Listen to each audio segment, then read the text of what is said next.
Welcome back to Read by Robin. We will be continuing our reading of The Wicked and the Damned with Silence Part 2.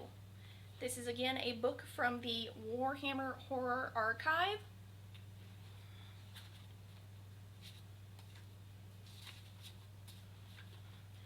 And that is what I remember, Valimar said. He stiffened as the hollow clang of funerary bells sounded somewhere out of sight.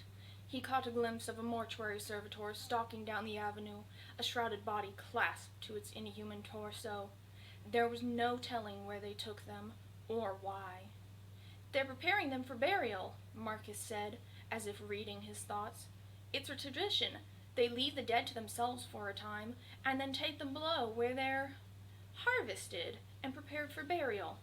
"Harvested?" asked Valimar. His head still ached. His skull felt as if there were a crack running all the way through it, letting in light and heat. His brains felt as if they had been cooked, and it was hard to think about one thing for too long. "Removal of organs, flensing, sacramental scrimshawing, more traditions," Valimar said. "Yes." "I hate this place," Venderson said. "Why are they watching us?" She jerked her chin towards a pair of distant servitors, standing unmoving among the biers. The automata studied them with a red, unblinking gazes before moving off in opposite directions. Soon they were lost to the rising mist, the only sign of their presence the ringing of their bells. "Maybe they were listening to the commissar's story," Marcus said. He scratched at his chest, and for an instant Valimar thought he saw something moving beneath the man's robes, but it was just a trick of the light.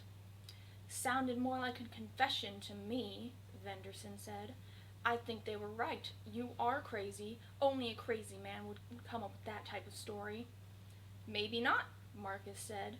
"I've heard stranger things on my journeys." "I bet you have." She ran a hand through her hair, and as Valimar watched, she suddenly wasn't herself at all anymore, but something torn and red and dead. A strip of teeth grinning in a mask of ripped meat. Her arms were soaked crimson to the elbows, and there was blood everywhere. He shook his head, banishing the image. "What is it?" she asked, as he thought he heard something in her voice. He flinched and realized that he'd been staring. She balled her fists. "What are you looking at?" "Nothing," he said, rubbing his temples. "Let's hear yours, then, eh? I've told you what I remember. What about you?" She looked away. It is only fair. He told us his tale," Marcus said. "Then why don't you do it, priest?" she snapped. "What are you so frightened of?" Valimar asked. For a while she didn't answer, but then, at last, in a haunting voice, she began her tale. That is the end of Silence Part 2. We will continue next week with Silence Part 3. If you really want to know the good bits, you're going to have to read what's in between these small tales.